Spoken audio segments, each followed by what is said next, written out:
Hello दोस्तों, good morning to all of you. Subject music में आप सभी का हार्दिक अभिनंदन है। और आज मैं आप लोगों को क्लास 12th इंटीग्रल्स एक्सरसाइज 7.1 का क्वेश्चन नंबर 22 बताने जा रहा हूँ। और ये मेरा वीडियो नंबर या पार्ट नंबर कहिए 12 है। इसके पहले इस चैप्टर का पार्ट 11 तक बना चुके हैं, जिसमें क्वेश्चन नंबर 21 तक हल कर चुके हैं। और ये है क्वेश्चन नंबर 22 यानी 22। और ये एक ऑब्जेक्टिव क्वेश्चन है, लेकिन इस क्वेश्चन में बहुत सारे बच्चे फंस जाते हैं और मतलब सही ढंग से नहीं समझ पाते हैं कि आखिर इसका आंसर कैसे आया। इसीलिए हम इसका एक स्पेशल वीडियो, बड़ा वीडियो बनाकर दिखाएंगे। मतलब इसको दो तरीके से आप लोगों को बताएंगे। एक तो मतलब आप लोग को पहले लॉन्ग मेथड के द्वारा इसको पहले ये समझाने का प्रयास करेंगे कि इसमें से कौन सा जो होगा ऑप्शन होगा वो करेक्ट होगा, है ना। इसके बाद आप लोग को शॉर्ट विधि के द्वारा आप लोग को ऑब्जेक्टिव का तरीका बताएंगे कि कैसे हम इसको चूज कर पाएंगे कि इसमें जो ऑप्शन दिए हुए हैं इसका सही जवाब कौन होगा, है ना। तो आइए चलते हैं, देखते हैं। देखिए यहाँ पर क्वेश्चन आपको लिख चुका है इफ। तो इफ का मतलब ही होता है यदि, है ना। यदि D upon D x F of x बराबर दिया हुआ है 4x³ माइनस 3/x4, यानी यहाँ पर देख रहे हैं 4x³ minus 3/x4 such that, है ना। जैसा कि, या फिर ये भी, इसको भी मान सकते हैं इतना का वैल्यू ये दिया हुआ है ना। f2 बराबर क्या है, 0 है। देन fx इज, यानी fx का वैल्यू प्राप्त करना है, ठीक है। मतलब क्वेश्चन ये दिया हुआ है आप लोग को, है ना, और इसका वैल्यू प्राप्त करना है, ठीक है। तो जो भी क्वेश्चन मतलब रहेगा आपको, तो सबसे पहले हम इसको लॉन्ग मेथड के द्वारा आप लोग को बताएं कि समझाकर बताना कि आखिर ये कैसे आया है। तो अगर कभी भी इफ रहेगा तो आप लोग क्या लिखिएगा, गिवन दैट, सब लोग जानते हैं, है ना। इसके बाद क्वेश्चन को उतार लीजिए। क्वेश्चन में क्या है, क्वेश्चन था D upon D x F of x equal 4x³ minus 3/x⁴, है ना। यानी d/dx fx बराबर 4x³ माइनस 3/x4। अब देखिए इसमें सबसे पहले क्या करना है, यहाँ से बच्चे घबराने लगते हैं कि सर ये तो हम लोग जो पढ़ रहे हैं तो चैप्टर तो इंटीग्रल्स है, लेकिन यहाँ पर जो क्वेश्चन दिया हुआ d/dx दिया हुआ है तो ये तो डिफरेंशिएशन जैसा लग रहा है। हाँ बिल्कुल, मतलब आपको लग रहा होगा, है ना। लेकिन थोड़ा सा अगर गौर करने वाली बात होगी, अगर आप लोग गौर करके अगर देखते हैं, ध्यान से अगर देखते हैं, है ना, तो इसमें मतलब आपको इंटीग्रेशन भी निकाला जा सकता है। सबसे पहले तो आप लोग देखिए कि करना क्या है, ठीक है। तो सबसे पहले इसको क्या कर लेना है कि देखिए यहाँ पर जो dx आप देख पा रहे हैं, इंटीग्रेशन में क्या होता है, इंटीग्रेशन तो इसी का निकलेगा। तो इंटीग्रेशन में क्या होता है, d ऑफ x पीछे लगा हुआ रहता है, तो इसको हम उधर भेज देंगे। तो आप सबको पता होगा कि जो नीचे रहता है, बराबर के इस साइड में नीचे रहता है, अगर बराबर के उस साइड में ले जाएगा तो ऊपर आ जाएगा, क्योंकि ये नीचे है तो समझिए भागा में है। और जब इधर आएगा तो ये गुना में आ जाता है ना। भागा वाला जब साइड चेंज करता है, यानी बराबर के इस तरफ है और जब उस तरफ जाएगा तो ये भागा वाली चीजें गुना में चला जाता है। तो चलिए सबसे पहले हम लोग इसको लिख लेंगे जो यहाँ पर मौजूद है। तो क्या बच जाएगा यहाँ पर, एफ ऑफ एक्स। अब ये जो भागा वाली चीजें हैं उसको हम बराबर के उस साइड में ले जा रहे हैं तो गुना में चल जाएगा। तो इसको कैसे लिखेंगे, 4x³, है ना, 4x³ माइनस 3/x⁴। और आपको अभी बताएं कि ये dx को जो आपको नीचे यहाँ पर दिख रहा था हम उधर ले जा रहे हैं, तो ये dx यहाँ पर आ जाएगा, ठीक है। अच्छा समझ में आएगा सबको। इसके बाद देखिए एकदम आसान से बना देना, एकदम आसानी से बना देना। ये d ऑफ x, ठीक है, ये हो गया आपका d ऑफ x। अब क्या है, अब देखिए अगर किसी में देख लीजिए कि अगर d लगा हुआ है और इधर देखिए, सबसे पहले अगर इधर नहीं समझ में आ रहा तो इधर देखिए इंटीग्रेशन हम लोग इसको निकालेंगे कैसे, तो dx हो गया तो इंटीग्रेशन तो है नहीं, तो ऐसे ही पता चल रहा है कि इंटीग्रेशन यहाँ पर डालना होगा। तो यहाँ डालेंगे तो इधर भी डालेगा, क्योंकि इसका रूल होता है जब भी आप कोई चीज डालिएगा इधर तो सिर्फ इधर डाल कर नहीं छोड़ सकते हैं, आपको इधर ही डालना होगा। तो लिखना होगा इंटीग्रेशन ऑन बोथ साइड्स, है ना, integration on both sides, integration on both sides. इसका मतलब क्या हो गया, बोथ साइड्स का मतलब समझते होंगे दोनों तरफ, दोनों तरफ क्या करने पर, इंटीग्रेशन करने पर, है ना। तो इंटीग्रेशन कर देते हैं, तो कैसे करेंगे, तो आप सबको पता है कि इंटीग्रेशन का सिंबल क्या होता है, इंटीग्रेशन का सिंबल लगा देंगे सिर्फ, और कुछ भी तो नहीं है एकदम सिंपल चीज है, एकदम आप लोग खाली गौर करना है, कोई बड़ा बात नहीं है। तो इंटीग्रेशन का हम लोग सिंबल लगा देंगे, तो लगा दिए। इसके बाद क्या है, डी है तो डी लगा देंगे, है ना। इसके बाद क्या है, एफ ऑफ एक्स है तो एफ ऑफ एक्स दे देंगे। और इसके बाद क्या, इधर भी इंटीग्रेशन लगाना है तो इंटीग्रेशन लगा दिए। अब आपका क्या हो गया, 4x³ हो गया, है ना। और माइनस में क्या था, 3, और अपॉन क्या है, x के पावर 4 और dx है। अब देखिए आप लोग देख पा रहे होंगे, एकदम इतना क्वेश्चन नंबर 21 तक आपको बताते आ रहे हैं, तो आप देख पा रहे होंगे कि इंटीग्रेशन लग गया, dx लग गया, तो आप आसानी से इसको इंटीग्रल्स प्राप्त कर सकते हैं। और ये देखिए एक खास बात और होता है, जिस प्रकार आप लोग बचपन से पढ़ते आए होंगे कि माइनस और प्लस एक दूसरे से कटता है, गुना और भागा एक दूसरे से कटता है, उसी प्रकार इंटीग्रेशन और डिफरेंशिएशन एक दूसरे से कट जाता है, ठीक है। तो ये दोनों आपस में क्या हो जाएंगे, समाप्त हो जाएंगे, खुद से लड़कर ये दोनों समाप्त हो जाएंगे। तो आपके पास क्या बचेगा, एफ ऑफ एक्स बचेगा, एफ ऑफ एक्स। और इधर आपको इंटीग्रेशन प्राप्त करना और इंटीग्रेशन निकालने का एकदम सटीक तरीका आप लोग को हम बताए हुए। तो देखिए बीच में माइनस है यहाँ पर, और आगे कुछ नहीं तो प्लस है, तो 2 पद हो गया। अब 2 पद हो गया तो दोनों पद को पहले हम लोग अलग अलग कर लेंगे।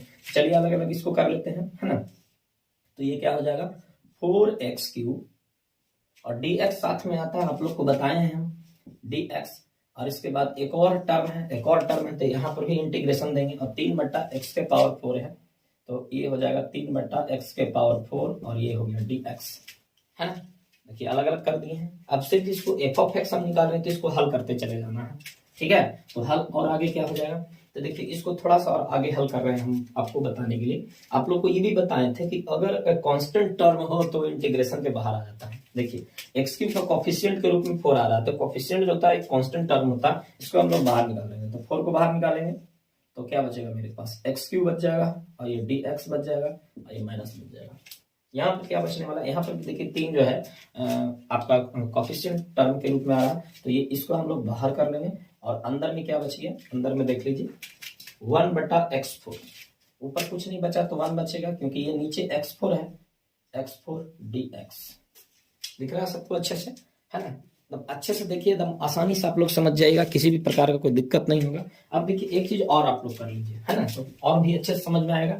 देख लीजिए ये आपका हो गया 4 इंटीग्रेशन x³ dx माइनस यहाँ पर क्या है आपका 3 है। और एक बात जान लीजिए, एक है यहाँ से, तो एक तो का तो कोई वैल्यू नहीं है, अगर लिखना चाहे तो लिख भी सकते हैं, 1 गुने, और ये x के पावर 4 नीचे है, तो नीचे वाले की कभी भी इंटीग्रेशन कैसे निकाल पाएगा, तो थोड़ा दिक्कत होगा, तो इसको ऊपर लेकर चले जाना। तो कभी भी अगर नीचे वाली चीजों को ऊपर ले जाएगा तो x तो वैसा ही रहेगा, लेकिन जो पावर रहेगा वो माइनस में हो जाएगा। यानी प्लस में अगर पावर रहेगा तो माइनस में हो जाएगा, और माइनस में पावर रहेगा तो प्लस में हो जाएगा। ये हो गया आपका। इसके बाद देखिए अब आसानी से कर लीजिएगा, यहाँ पर आप देख पा रहे होंगे, है ना।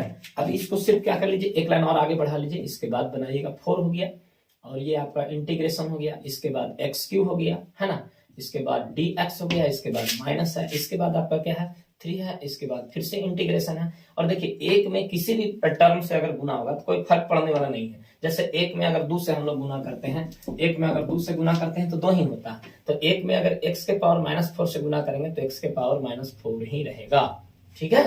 चलिए अब ये आपको समझाने के लिए यूज किए थे। अब यहाँ पर देखिए एक फॉर्मूला यूज हो रहा है, देख रहे होंगे आप लोग, x के पावर n dx। ये जो आप फिर देख रहे हैं ये n का काम करेगा, यहाँ पर भी देखिए x के पावर n dx, है ना। तो x के पावर n dx वाली फॉर्मूला आप लोग को हम लिखे हैं, कई बार लिखे हैं, लेकिन हम बताए हैं कि जितना बार फॉर्मूला में आएगा, जितना बार मैथ बनाने में आएगा, हम उतना बार लिखेंगे। आप लोग घबराने की जरूरत नहीं है, अगर जितना बार उसकी संख्या आ जाए, चाहे जितना बार हमें लिखना पड़े, आप लोग के लिए लिखेंगे, है ना। तो देखिए अब यहाँ पर हम लोग आगे अब इसको हल करने वाले हैं, ठीक है। तो हल क्या, इसका फॉर्मूला क्या थी, तो फॉर्मूला को पहले हम लोग लिख देते हैं, इसके बाद आगे हल करेंगे हम लोग, है ना। तो ये देखिए अब यहाँ पर हम फॉर्मूला लिखने वाले हैं। तो इंटीग्रेशन ऑफ x के पावर n dx बराबर होता है x के पावर n+1 और फिर से n+1, और प्लस में क्या होता है c होता है, यही तो होता है। अब इसमें सिर्फ क्या कर देना, हम मान ही तो डालना, मान डाल दीजिए, आंसर आ जाएगा आपका, है ना। तो चलिए अब मान डाल देते हैं, देख लीजिएगा। तो सबसे पहले तो 4 है तो 4 लिखेंगे, ये आपका 4 लिख दिए, ठीक है। इसके बाद 4 के बाद क्या है, देख रहे हैं 4 के बाद आप देख रहे हैं x के पावर q, मतलब x के पावर n का जगह पर 3 है, तो यहाँ x के पावर n तो n+1 हो जाता है। तो यहाँ पर क्या हो जाएगा वो आप देखिएगा, है ना। x के पावर n, n का जगह पर क्या है 3 है, देख लीजिए, 3 है, तो क्या हो जाएगा n+1, तो यहाँ 3+1 हो जाएगा, और नीचे भी n+1 ही होता है तो 3+1 ही होगा। और एक और टर्म है, माइनस के बाद एक और टर्म है, देखिए माइनस के बाद एक और टर्म है, तो कांस्टेंट टर्म पहले 3 है तो पहले 3 लिखेंगे, है ना। इसके बाद क्या है, इसके बाद आप देख रहे होंगे कि x के पावर -4 यहाँ पर है, तो यहाँ पर सिर्फ क्या हो जाएगा, इस फॉर्मूला में अगर जाए तो x के पावर हो जाएगा -4+1, और नीचे भी हो जाएगा -4+1, और प्लस में क्या हो जाएगा c हो जाएगा। ठीक है, अब देखिए क्या हो जाएगा, अब हो जाएगा 4 इंटू, और ये हो गया x के पावर 4, और ये 3 और 1 कितना हो जाएगा, ये भी 4 हो जाएगा। ठीक है, इसके बाद माइनस यहाँ पर अब देखिए अगर, तो ये 3 है, और यहाँ पर क्या हो जाएगा आपका, वो देख लीजिए, यहाँ पर हो जाएगा x के पावर -3, और यहाँ भी हो जाएगा -3, और यहाँ प्लस में क्या हो जाएगा, c हो जाएगा। ठीक है, देख लीजिए यहाँ पर ये -3 है, और ये यहाँ पर ये -4 और +1, माइनस प्लस माइनस होता है तो 4 में से 1 घट जाएगा तो 3 हो जाएगा, है ना। और बड़ा का चिन्ह होता है, या यूं समझ लीजिए कि जो अगर यहाँ पर देखिए माइनस जो है -4 प्लस माइनस होकर यहाँ पर -3 आ चुका है। ठीक है, तो अब क्या हो जाएगा आपके पास अब इस तरह से हल कर लें, एकदम आसानी से यहाँ पर हल कर सकते हैं, बड़े आसानी से। देखिए 4 से 4 ये कट रहा है, तो आपके पास अब क्या बच गया, सिर्फ x4 बच गया, है ना। और यहाँ पर देखिए ये पूरा -3 और ये पूरा -3 कट रहा है, तो आपके पास क्या बचेगा, प्लस x के पावर -3, और प्लस में क्या बचेगा, c, है ना। अब एक चीज आप लोग को बताए थे कि अगर माइनस पावर को आप उड़ाना चाहते हैं तो आप क्या करिएगा, देखिए माइनस पावर को अगर आप उड़ाना चाहते हैं तो 1 हो जाएगा x के पावर 3, है ना। मतलब x के पावर 3 ही रहेगा, लेकिन माइनस पावर अगर उड़ाना चाहते हैं तो नीचे आ जाएगा, x के पावर 3 अभी समझिए ऊपर में है, और प्लस में हो गया c। ये आपका किसका वैल्यू आया, ये आया f(x) का, जबकि यहाँ पर बता रहा कि f2 बराबर 0, देखिए सच दैट वहां लिखा हुआ था, सच दैट f2 बराबर 0 है, तो यहाँ पर क्या करना है कि आप f2 के लिए मतलब हल कर लेना है। यहाँ पर देखिए कैसे लिखेंगे, गौर करिएगा थोड़ा, f2 बराबर क्या है, 0, है ना। इसको हम अलग कलर से करते हैं ताकि आप लोग समझ सकें कि ये सच दैट यहाँ पर लाया गया है। एक और चीजें दिया हुआ था, तो दिया हुआ क्या था, ये तो आपको मतलब इंटीग्रेशन निकल गया, अभी आप लोग समझिए यहाँ तक हल किए हैं, हम यहाँ तक हल किए, इसके बाद लिखा हुआ सच दैट f2 बराबर 0, तो इसको हम लोग लिखने वाले हैं। ठीक है, यही ना था। ठीक है, ये क्या था, f2 बराबर क्या था, 0 था, देख लीजिए f2 बराबर 0 है ना। तो f2 बराबर जो 0 है, तो ये इसका मतलब क्या हुआ कि आप निकालें f(x), तो इसका मतलब f(x), x के जगह पर 2 है, तो ये आप जो आंसर लाए f2 का वैल्यू, वहां पर x के जगह पर क्या रख दीजिएगा, 2 रख दीजिएगा। चलिए तब 2 रख के बना देते हैं, तो ये क्या हो जाएगा, 2 के पावर होल 4, देख लो x के जगह पर 2 रख दिए तो 2 के पावर होल 4 हो जाएगा, और प्लस 1/x यानी 2, x के जगह पर फिर से 2 रखना है ना, तो 2 के होल क्यूब हो जाएगा, होल क्यूब, और प्लस में c है और बराबर में 0 है। अब इसको हल करिएगा तो c का वैल्यू निकल जाएगा आपका, है ना। तो c का वैल्यू अब आगे प्राप्त करेंगे तो 2 के होल 4, 2 के होल 4 का मतलब सब लोग समझते होंगे कि 2 जो होगा वो 4 बार लिख देना, गुना कर देना, 2 दूनी 4, 2 8, 2 16, ये आपका 16 हो गया, 16 हो गया, और प्लस क्या हो जाएगा 1/2 के होल क्यूब, तो 2 अगर 3 बार गुना होगा तो 8 आ जाएगा, है ना। और आगे क्या हो जाएगा, प्लस में c हो जाएगा और बराबर में 0 हो जाएगा। बहुत ही आसान तरीके से आप लोग को बताएंगे, सिर्फ ध्यान से अगर देखेंगे तो एकदम घर पर आप बड़े आसानी से समझ सकते हैं। ठीक है, अब ये क्या हो गया, ये जरा गौर करिए, अब ये क्या हो गया है ना। अब ये क्या हो गया, इस एलसीएम के रूप में आ गया। देखिए अगर इसको हम ऐसे कर दें तो एलसीएम हो जाएगा ये 16/1 प्लस 1/8 और प्लस में c और बराबर में 0। अब इसको आप एलसीएम आसानी से ले सकते हैं, 1 और 8 का एलसीएम क्या होता है, 8 ही होता है। अब 1 में 8 से भागा देंगे तो 8 ही आएगा, 8 में 16 से गुना तो 128। आप लोग को भिन्न के जोड़ सबको आता होगा, है ना, सबको आता होगा, ये बताने की सबकी जरूरत नहीं है, इतना हल्का हल्की चीज तो कोई बताएगा नहीं, है ना। लेकिन अगर नहीं समझ में आएगा तो आप लोग कभी भी कमेंट में करिएगा तो बता देंगे, वैसा कोई बड़ा बात नहीं है कि नहीं बताया जाएगा, लेकिन मतलब ये छोटी चीज आप लोग इस क्लास में तो नहीं ना पढ़िएगा, है ना। तो चलिए अब देखेंगे आपका, देखिए अब क्या आ चुका है, 128 + 1 बराबर 129, 129/8 और प्लस में c है और बराबर में क्या है, 0। अब देखिए बहुत आसानी से आप इसको फिर निकाल सकते हैं। अब यहाँ क्या लिखेगा, c है तो c लिखेगा, इधर 0 है, प्लस उधर माइनस में जाएगा, 129/8, है ना। बोलिए यस या नो, 129/8 इधर देखिए प्लस में देखो सी के किस तरफ था, देखिए सबसे पहले बराबर, देखिए बराबर किस तरफ था 129/8, ये इस तरफ था यानी बाएं तरफ था। अगर उसको हम दाएं तरफ ले जाएंगे तो ये प्लस वाली चीज माइनस में जाएगा, तो क्या बच जाएगा सी बराबर क्या बच जाएगा फिर आपके पास, जीरो में से कोई भी चीज घटेगा तो कोई फर्क पड़ने वाला नहीं है, तो वही रह जाएगा यानी -129/8, अर्थात C इक्वल -129/8। ये आपका C का वैल्यू आया, C का वैल्यू प्राप्त हो गया। लेकिन आपको जो आंसर कह रहा था, देखिए अभी हम लोग क्या किए, सच दैट, यहाँ तो देखिए सच दैट f2 बराबर जो 0 था इसको हम लोग हल किए। अब इसके बाद क्या है, then f of x is, यानी f ऑफ x का वैल्यू निकालना, देन माने तब fx इज है, तो अब हम लोग इसका वैल्यू निकाल देंगे f ऑफ x का। देखिए यहाँ पर मतलब एक लाइन में अब हम निकालने वाले हैं, ठीक है। तो यहाँ पर आपको वैल्यू क्या निकालना था, तो देन अगर रहेगा तो हम लोग इसका मतलब नो अकॉर्डिंग टू क्वेश्चन जो लास्ट में है यही निकालना, तो नो किसका वैल्यू निकालना है, f ऑफ x। तो f ऑफ x बराबर, यानी अब हम लिख रहे हैं f ऑफ x बराबर, तो f ऑफ x जो मेरा था वो क्या था, f ऑफ x मेरा यही तो था, तो f ऑफ x मेरा क्या था, f ऑफ x मेरा था x4 + 1/x³ और प्लस में क्या था, c था, है ना।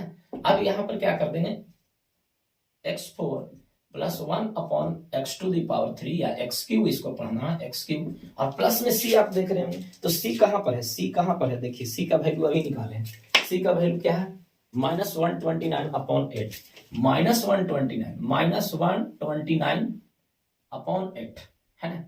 देखिए ये प्लस हो गया और ये माइनस हो गया 129/8। अब यहाँ देखो डबल चिन्ह आ रहा है प्लस माइनस, तो इसको ऐसे कर देना सिर्फ और कुछ नहीं करना, बस आपका आंसर तैयार है। ये आपका x4 + 1/x³ और प्लस माइनस ये माइनस हो जाएगा 129/8, प्लस माइनस माइनस हो जाएगा। अब देखिए ये ऑप्शन आपको कहां पर मिल रहा है वो देख लेंगे आप, आपका ये आंसर कहां मैच कर रहा है, बहुत हल्का एकदम ए वाला ही मैच कर रहा है। देख लीजिए x4 + 1/x³ -129/8, ठीक है। तो ये हो गया आप लोग को लॉन्ग मेथड के द्वारा पूर्ण रूप से समझाया गया कि आखिर ये जो क्वेश्चन है किस प्रकार इसका आंसर मतलब इस तरह से दिया है, ठीक है। बहुत सारा बच्चा नहीं समझ पाता था इसलिए हम बताया। अगर आप लोग शॉर्ट तरीके से बनाएगा तो कैसे बनाएगा, डायरेक्टली इसको पहले तुम अपने मन में, क्योंकि बहुत सारी चीजें ऐसी होती है जो लिखने की जरूरत नहीं है, फॉर्मूला को सारा को मन में रखना और सिर्फ पहले इसको इंटीग्रेशन कर लेना डायरेक्टली रूप से, फिर x का वैल्यू क्या रख देना, 2 रख देना, तो आपको आ जाएगा -129। अब इसमें सिर्फ ये देखना कि -129 कहाँ, तो एक यहाँ और एक यहाँ, 2 ही तो है -129। अब -129 2 में है, लेकिन यहाँ सबसे पहले क्या x³, तो जब इंटीग्रेशन करिएगा तो इंटीग्रेशन करने के बाद पहले क्या आ रहा है आपको x4, तो इससे पता चल जाएगा कि ये वाला तो है नहीं, तो फिर ये आंसर आ जाएगा।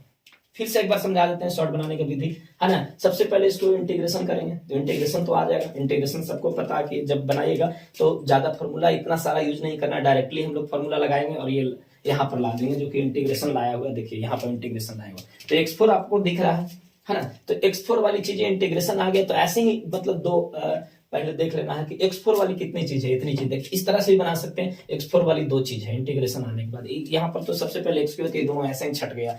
अब इसके बाद c का जो वैल्यू डाला वो, तो यहाँ पर फिर क्या कर देना है कि आप में इसमें क्या करिएगा, जो आपका आया जो इंटीग्रेशन आया उसमें f2 यानी x का जो वैल्यू f ऑफ x था ये, तो x का वैल्यू दूर रख के चेक कर लेना। तो दूर रख के जब चेक करिएगा तो यहाँ पर आप देख पा रहे हैं कि आंसर आ गया -129/8, तो -129/8 यहाँ पर है, तो ये आंसर हो जाएगा। तो बड़े आसानी से बना सकते हैं, ठीक है ना। तो ये बहुत ही आसान तरीके से आप लोग को हम बताने का प्रयास किए हैं।